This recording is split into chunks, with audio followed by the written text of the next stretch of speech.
I'll be your host today. My name is Victoria Oyebade.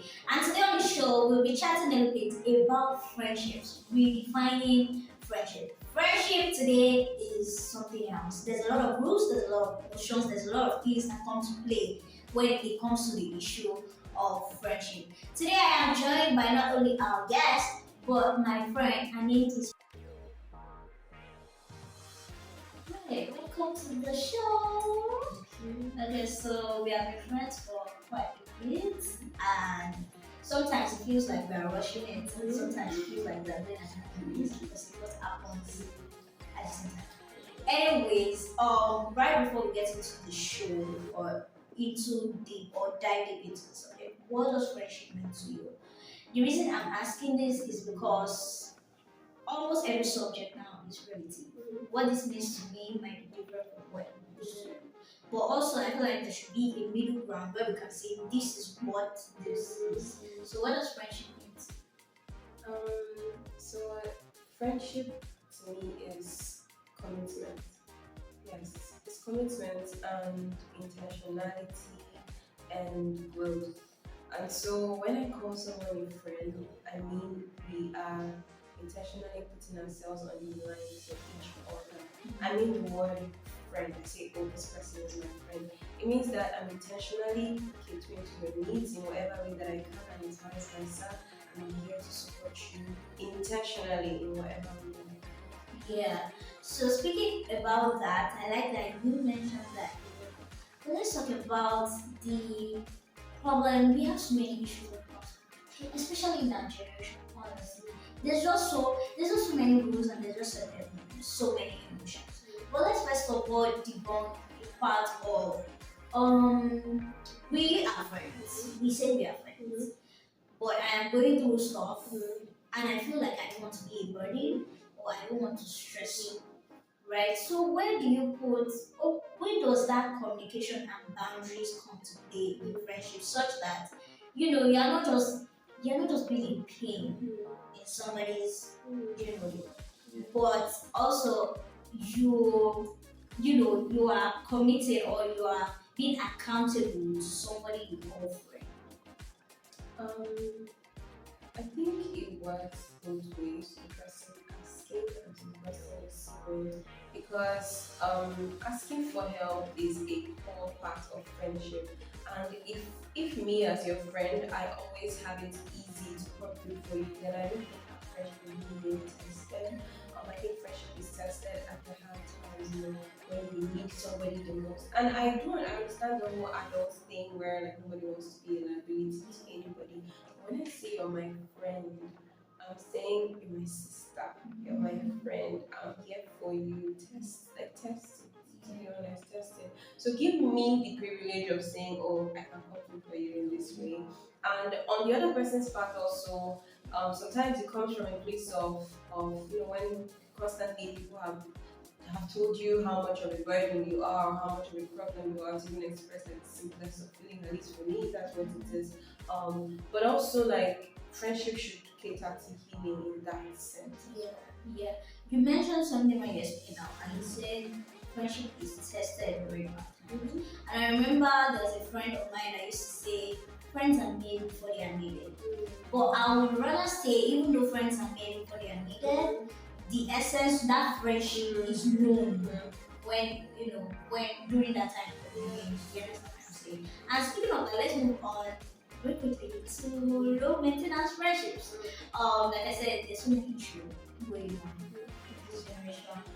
But this is one of the things I know that I I kind of envy in older generations because their friendships are for the long haul. You are going in 100%. But what we have now is people who just want to, oh, when it's time to hang out, let's go out, let's just do the cheap thing, let's just do.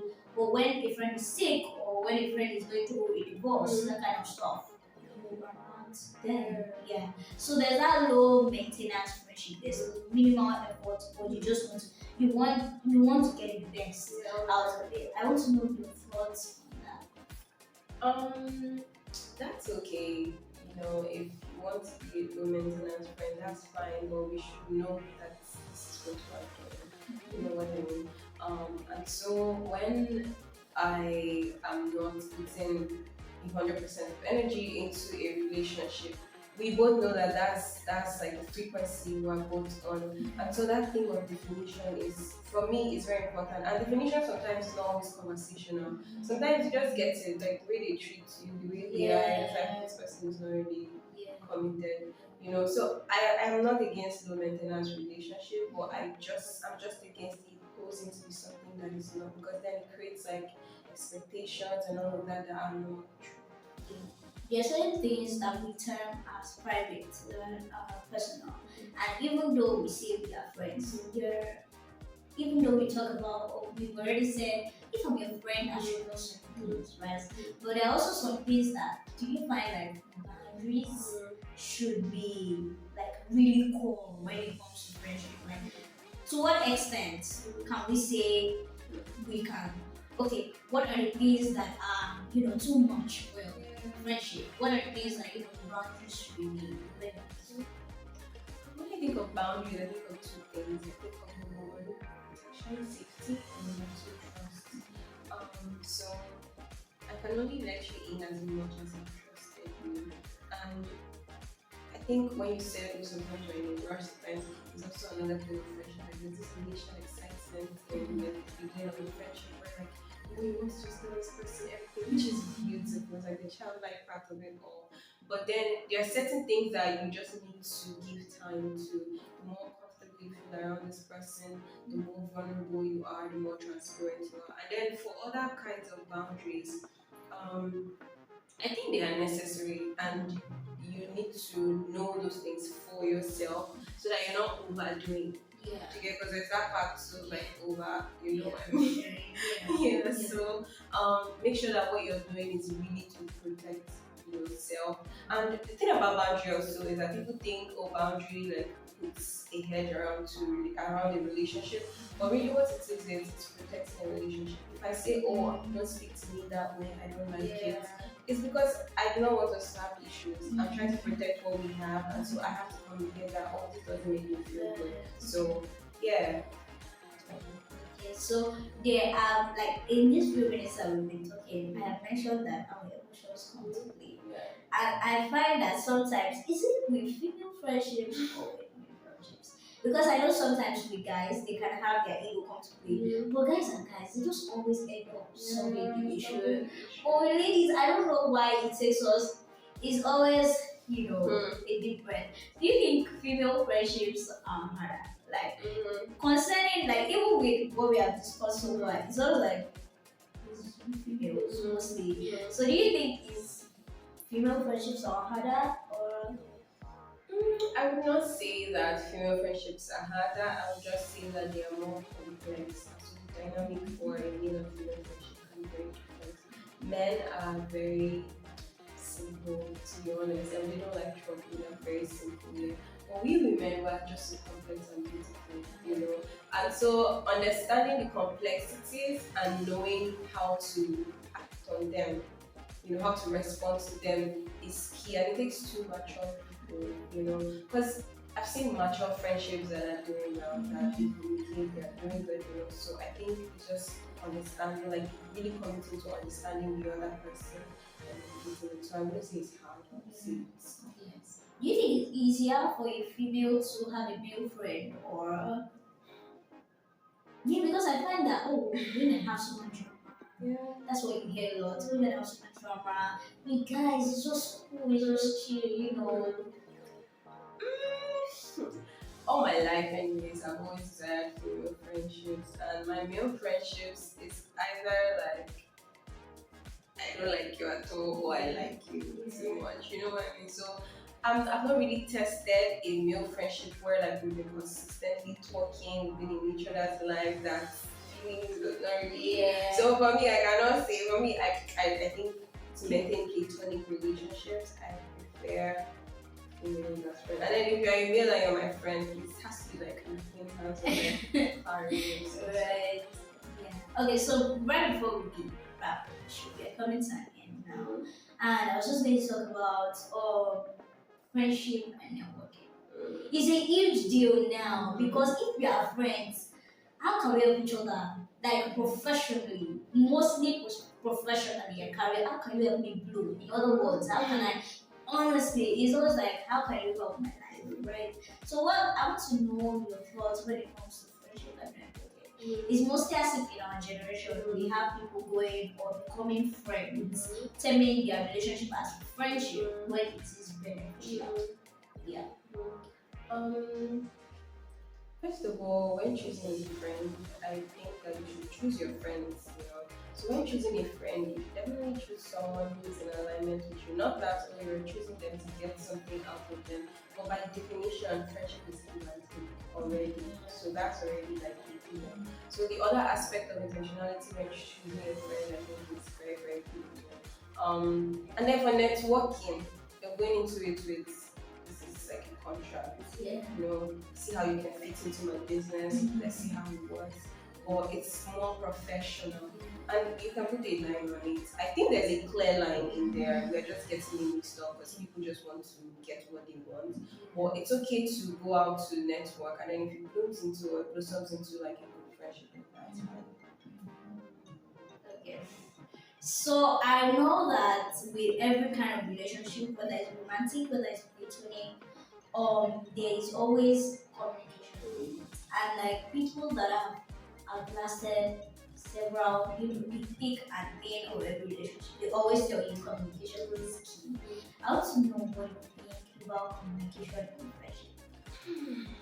Okay, I've come to a point where I'm like communication is not just what you say, it's not about as well. It's your actions, it's your deeds. So as much as people could say so many things, of course like talking to someone is very important because communication builds affection.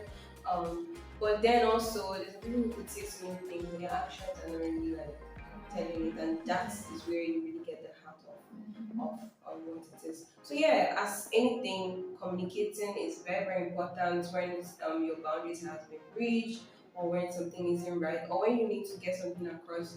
Even just for the bond to be there, I think it's very important to intentionally like make out time and say, okay, today I want to just talk to my friends. Yeah. And let's just talk through it.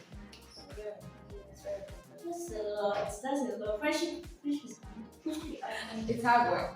Yeah. Final question before we wrap up is, how do you think our background as individuals can affect our relationships? I believe that our relationships with our parents and siblings really affect our relationship. And let's even like put the topic of friendship outside of family aside. Even our relationship with our parents affect our relationship with our siblings, right? And so first of all, looking at the different kinds of attachments now, um, anxious attachments. I personally I have to work through that where I have a friend, I always want to be in their space, I always want to ask them questions because I have the fear that oh they will abandon me. Yeah. That's fear of abandonment, right? That's where it's stemming from. And then there are other people who have an avoidance attachment that where if they love you, they tend to starve you of their presence because they feel like that will make you love them more. Yeah. That's what they saw in their parents, you know what I mean? So it's very important, and that's why approaching friendship with empathy, compassion is also very important because you do not know where you are coming from. That's why friendship and networking cannot work because it's two different dynamics. Yeah. Well, thank you very much. I want to know, what do you guys think? Share with me in the comments. What do you think about friendship? Why or what terms would you say we should redefine friendships? In terms of networking, in terms of jealousy in friendship, in terms of boundaries. If you have an experience you don't mind sharing, please share with us in the comments. We'd love to know. I've had an exciting time talking with my friend and our guest today on redefining friendship. I'll see you guys next time on Unplug.